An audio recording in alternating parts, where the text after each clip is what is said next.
Accounting concepts. Accounting begins where bookkeeping ends. Dual aspect concept. Double entry system of bookkeeping. Revenue realization concept.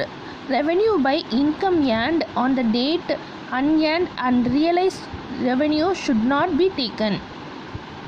Historical cost concept. Consider the amount involved to purchase the asset only. Should not consider market value. Purchase value equal to 5 lakhs. Market value 8 lakhs is wrong. Matching concept. Matching the revenues earned during an accounting period with the cost, that is expenses associated with that period. Full disclosure concept.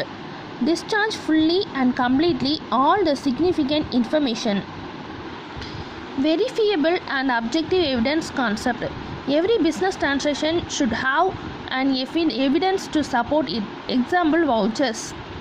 Entity concept. Assumptions. Business is treated as a unit or entity apart from its owners. Money measurement concept. Business transactions which are of financial nature are recorded. Accounting period concept. Close the accounts with regular intervals like 365 days or 52 weeks or 1 year. Going concern concept. With the assumption of the business will exist for a long period. Cost concept. Cost of principal should not be more than the benefit derived from it. Materiality concept.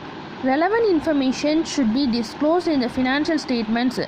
Unimportant information are left out. Consistency concept. To preserve the comparability of financial statements.